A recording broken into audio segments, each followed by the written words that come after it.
जय हिंद दोस्तों। ईरान और इसराइल का वॉर अब खतरनाक मोड पे आ चुका है। इसराइल की तरफ से ईरान के ऊपर इस लेवल का अटैक किया गया है जिसके बाद में ईरान के अंदर जो एसिड है वो बरसने लगा है। यहां तक कि यह बताया जा रहा है कि पूरे दिन जो है ईरान के अंदर सूरज तक नहीं निकल पाया। इसराइल ने ईरान की जितनी भी बड़ी बड़ी तेल रिफाइनरीज थी तेहरान के अंदर उनको पूरी तरह से डिस्ट्रॉय किया गया। और वो डिस्ट्रॉय होने की वजह से जो भी कुछ वहां पे धुआं या स्मोक निकला, जिससे ईरान के ऊपर जो आसमान थे तेहरान के ऊपर, उन आसमान में पूरी तरह से वो छा चुका था। जिसके बाद वहां पे धूप तक नहीं निकल पा रही। ईरान के अंदर जो लोग हैं वो बाहर निकल रहे हैं तो उनके ऊपर एसिड की वर्षा हो रही है और उस एसिड की वर्षा होने की वजह से उनकी स्किन तक जल रही है। तो लोगों को यह सलाह भी दी गई है कि आप घर से बाहर ना निकले।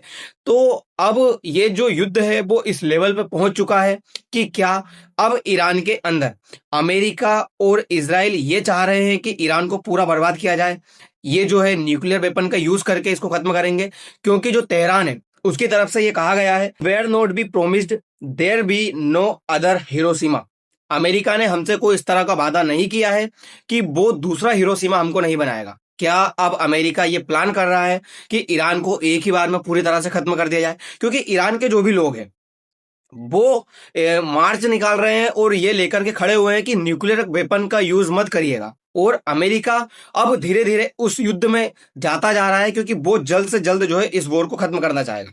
आप लोगों को पता होगा सेकेंड वर्ल्ड वॉर के टाइम पे भी जब अमेरिका को लगा कि जो जापान है वो अनकंट्रोल्ड हो चुका है, उसको कंट्रोल करने के लिए जो बड़ा लेवल पे अटैक है वो करना होगा, तब अमेरिका ने परमाणु बम का यूज किया था। अब अमेरिका को जब ऐसा लगने लगा कि ईरान के अंदर जो वॉर है वो लंबा चल सकता है, आज 9 दिन के आसपास हो चुके हैं, ये वॉर खत्म होने का नाम नहीं ले रहा है, तो अमेरिका को कहीं ना कहीं ये डर सता रहा है कि यदि ये वॉर लंबा चला तो उसकी जो इकोनॉमी है वो तहस नहस हो जाएगी। अमेरिका के अंदर जो महंगाई बढ़ी हुई है वो बहुत ज्यादा हाई पे पहुंच चुकी है। तो अमेरिका इस युद्ध को खत्म करने के लिए हो सकता है न्यूक्लियर वेपन का भी यूज कर ले।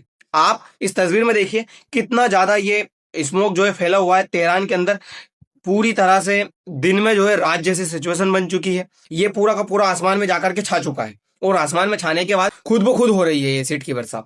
तो आप सोचिए कितना ज्यादा जो अमेरिका प्रोपोगेंडा फैला रहा था कि मैं ईरान के अंदर जो लोग हैं उनको बचा रहा हूँ, ये लीडरशिप से, सुप्रीम लीडर से जो अत्याचार कर रहे हैं उनसे। ईरान के अंदर 1 करोड़ से ऊपर लोग रह रहे हैं तेहरान के अंदर, और उस तेहरान के अंदर ये सिचुएशन बन चुकी है कि लोग बाहर नहीं निकल पा रहे। तो अमेरिका एक तरफ से ये कह रहा है कि मैं लोगों को बचा रहा हूं, या फिर अमेरिका जो है वहां के लोगों को और संकट में डाल रहा है। अब जो ह्यूमन राइट्स है वो कहां पर है आप इसमें देख सकते हो। Acid rain fears in Tehran as Israel strike on oil depots send toxic smoke over city. पूरी सिटी के ऊपर ये छा चुका है। Iran environmental agency warn people in Tehran to stay indoors, अंदर ही रहने की उनको सलाह दी गई है।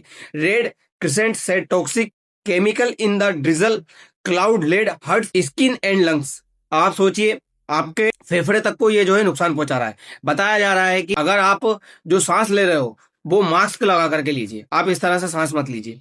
तो ये सारी चीजें घटित हो रही है। आज हम यही देखने वाले हैं कि ईरान का क्या स्टैंड है, भारत इसमें कहां पे खड़ा हुआ है, और क्या रसिया और चाइना ईरान के साथ में आकर के खड़े हुए हैं। इन सारी चीजों के बारे में आज हम जानने वाले हैं। जय हिंद दोस्तों, मेरा नाम है कपिल और मैं आप सभी का स्वागत करता हूं एजू करंट इंडिया पर। दोस्तों, ईरान की तरफ से 2 दिन पहले एक स्टेटमेंट दिया गया था। ईरान के जो प्रेसिडेंट है उनकी तरफ से कहा गया था कि मैं हमारे जो भी पड़ोसी देश है उनसे सॉरी कहना चाहता हूं, उनके ऊपर जो भी हमने हमले किए उसकी वजह से। हमारा ऐसा कोई इरादा नहीं था कि हम हमारे जो पड़ोसी देश है जिसमें यूएई, सऊदी अरब, कतर, कुवैत, बहरीन, ये जो कंट्रीज है इनके ऊपर मैं हमला करूं। लेकिन मैंने हमला इसीलिए किया था कि इन जो कंट्रीज है इनके अंदर अमेरिका के एयरबेस बने हुए हैं और अमेरिका के जो सोल्जर्स है वो यहाँ पे डिप्लॉय किए गए हैं। हमारा यह कहना है कि यदि इनके ऊपर से, इन जो एयरबेस बने हुए हैं इनके द्वारा हमारे ऊपर यानी कि ईरान के ऊपर कोई भी हमला नहीं किया जाएगा तो ईरान की तरफ से इन मिडिल ईस्ट कंट्री के ऊपर कोई हमला नहीं होगा। लेकिन ये मिडिल ईस्ट कंट्री के ऊपर से ही ईरान के ऊपर जो है हमला किया जा रहा है। तो ईरान ने फिर से यूएई के ऊपर मिसाइल दागनी शुरू कर दी है, सऊदी अरब के ऊपर मिसाइल दागनी शुरू कर दी है और फिर से जो हमला है वो करना शुरू कर दिया। ईरान का कहना है कि जब तक इन मिलिट्री बेसेस का यूज होगा हमारे खिलाफ, हम जो है युद्ध नहीं बंद करेंगे और बिल्कुल भी पीछे नहीं हटेंगे। तो ये जो सॉरी कहा गया था प्रेसिडेंट की तरफ से ईरान के, वो सॉरी का कोई मतलब निकला नहीं। साथ ही आप ये खबर भी देख सकते हो, बहरेन के अंदर भी जो बहरेन की लार्जेस्ट ऑयल रिफाइनरी है जिसका नाम बापको है, उसके ऊपर भी हमला किया गया है, उसको भी तहस नहस किया गया है। अब ये जो चीजें घटित हो रही है वो कहीं ना कहीं ये दिखा रहा है कि ईरान जो है परेशान हो चुका है। ईरान इस चीज से बिल्कुल भी नहीं सोच रहा है कि इसका क्या अंजाम होगा। उसका साफ कहना है कि जब जब इसराइल और अमेरिका की तरफ से मिडिल ईस्ट कंट्रीज का यूज किया जाएगा हमारे ऊपर हमले करने के लिए, हम जो है इस पर अटैक करेंगे ही करेंगे। वहीं अगर ट्रंप की बात माने तो ट्रंप का कहना है कि जो इसराइल वॉर चल रहा है ईरान के साथ में, वो वॉर अब जल्द से जल्द खत्म होने वाला है। तो ये जो इशारा है, ये इशारा क्या न्यूक्लियर बॉम्ब की तरफ है? क्योंकि एक वही तरीका है जिससे ये युद्ध पल भर में खत्म किया जा सकता है। अब ईरान के अंदर जो लोग हैं वो इस चीज को लेकर के डिमांड कर रहे हैं कि अमेरिका इस तरह का कोई भी एक्शन ना ले। अगर इस तरह का कोई एक्शन लिया जाएगा तो जो निर्दोष लोग हैं जिनकी कोई गलती नहीं है वो खत्म हो जाएंगे। साथ ही खबर सामने निकल कर आई कि ईरान के अंदर मोज्तबा नाम के जो खेमनेई है, उनको नया जो सुप्रीम है ईरान का, वो डिक्लेयर कर दिया गया है। बात तो ये पहले ही कर दी गई थी कि इनको नया सुप्रीम बनाया जाएगा, लेकिन ये बात लंबी चलाई गई, डिस्क्लोज नहीं किया गया इसको। लेकिन कल की खबर है जब इसको डिस्क्लोज कर दिया गया और इनको जो है नया सुप्रीम बना दिया गया। अमेरिका का ये कहना है कि यदि ये सुप्रीम हमें पसंद नहीं आएगा तो हम जो है इसकी भी डेथ कर देंगे, इसको भी मार देंगे। अमेरिका का कहना है कि जब तक ईरान के अंदर रेजिम चेंज नहीं होगी, जब तक ईरान के अंदर वो व्यक्ति नहीं बैठेगा सुप्रीम की पोस्ट पर जिसे हम चाहते हैं, तब तक हम ईरान को इसी तरह से बर्बाद करते रहेंगे, तख्ता पलट करने की पूरी जो कोशिश है वो करते रहेंगे। अमेरिका ये जो चीजें कर रहा है, मतलब ईरान के अंदर ये बड़ी बड़ी रिफाइनरीज को बर्बाद करने की, उसके बाद में जो ये स्मोक वगैरह है, एसी ट्रेन वगैरह है, ये सब कुछ कराने की, ये इसीलिए कर रहा है कि पब्लिक वहां की परेशान हो, सड़कों पर आए और वो खुद जो है तख्ता पलट करवाने की कोशिश करे। तो इसीलिए ये सब कुछ प्रपंच जो है अमेरिका के द्वारा रचा जा रहा है। साथ ही इसराइल ने एक गलत तरीके से यूज किया है। इसराइल ने यूज ये किया है कि व्हाइट जो फास्फोरस होता है उसका यूज लेबनान के अंदर किया गया है। अब ये जो है एक केमिकल है, अगर आप इसका यूज करोगे तो इमीडिएटली वहां पर जो लोग हैं वो तो मरेंगे ही मरेंगे, उनको तो क्षतिग्रस्त होगी होगी, लेकिन आने वाले लॉन्ग टर्म में अगर देखा जाए तो जो भी लोग वहां पे जन्म लेंगे या फिर आगे आने वाली जो पीढ़ी है वो भी पूरी तरह से बर्बाद हो जाएगी। तो ये तरह का कोई भी काम किया जाए तो ये ह्यूमन राइट्स जो है वो इसका ध्यान रखता है। ह्यूमन राइट्स का कहना है कि इस तरह के आप वॉर मत लड़िए जिसमें आप अपनी सारी सीमाएं को उल्लंघन दे।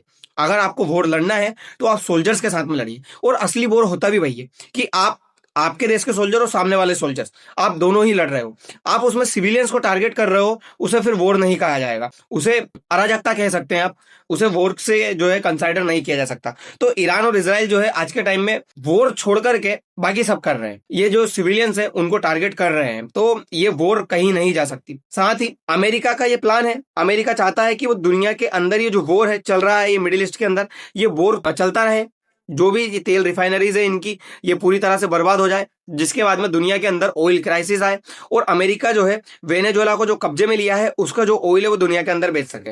अमेरिका बिल्कुल भी इसमें जो है आज के टाइम में अपना फायदा देखने में लगा हुआ है। दूसरी बात, यूएस चाहता है कि ये जो वॉर है वो इस लेवल पे पहुंचे कि इन जो कंट्रीज है मिडिल ईस्ट के, जो पैसा बहुत कमा चुके हैं लेकिन खर्च नहीं कर रहे डिफेंस के ऊपर, तो इनको जो है ये रियलाइज हो जाए कि डिफेंस कितना जरूरी है, फिर ये अमेरिका से हथियार खरीदे और मास लेवल पे जो अमेरिका है वो इनको हथियार बेचे। तो अमेरिका इसमें भी अपना जो व्यापार है वो ढूंढने में लगा हुआ है। दूसरी बात, रूस और चाइना इस युद्ध में कहां पर खड़े हुए हैं, तो आप जरा ये समझिए, ब्रिक्स जो कंट्री है वो आज के टाइम में मजबूत होता बहुत दिखाई दे रहा है। ब्रिक्स कंट्री आपस में ही जो है डॉलर को छोड़ करके अपने जो रुपए हैं उसमें व्यापार करने लगा है। 2014 में भारत के पास में एक भी ऐसा कंट्री नहीं था जिससे भारत रुपए में, आपसी रुपए में जो है व्यापार कर सके, लेकिन आज भारत जो है 22 देशों के साथ में इस तरह के डील कर चुका है कि आपसी रुपए में जो है व्यापार करेंगे। अब आप ब्रिक्स को देखिए, Brazil, China, south Africa, Egypt, Ethiopia, India, Indonesia, इसमें एक कंट्री आ रहा है ईरान। अब ईरान जो इसमें आ रहा है तो ईरान के अंदर सैंक्शंस लगे हुए हैं, ईरान के साथ में कोई भी कंट्री व्यापार नहीं कर पा रहा है। तो हर वो कंट्री जो ब्रिक्स के अंदर बैठा हुआ है वो ईरान का सपोर्ट खुल के भी नहीं कर सकता। अगर वो ईरान का सपोर्ट करेंगे तो उनका व्यापार बंद हो जाएगा। अब वो ईरान का सपोर्ट ना भी करे तो भी प्रॉब्लम है, क्योंकि ईरान के साथ में ये जो ब्रिक्स कंट्री है ये आपस में ही व्यापार करना चाहता है अमेरिका के डॉलर को छोड़ करके। तो ये ईरान के साथ में व्यापार नहीं कर सकते, क्योंकि ईरान के ऊपर बहुत ज्यादा जो सैंक्शंस है वो अमेरिका की तरफ से लगाए गए हैं। ईरान के साथ में वो व्यापार तभी कर सकते हैं जब ईरान के ऊपर से सैंक्शंस हट जाए। अब ईरान के ऊपर से सैंक्शंस तभी हटेंगे जब ईरान के अंदर रिजिम चेंज हो जाए। तो कहीं ना कहीं ये जो ब्रिक्स कंट्रीज है वो अंदर ही अंदर ये चाहते हैं कि ईरान के अंदर जो रिजिम है वो चेंज हो, इनके ऊपर से जो सैंक्शंस लगे हुए हैं वो हटे, और हम ईरान के साथ में भारी मात्रा में जो व्यापार है वो कर सके, जिससे कि आपसी रुपए में ही ये व्यापार जो है आगे बढ़ सके।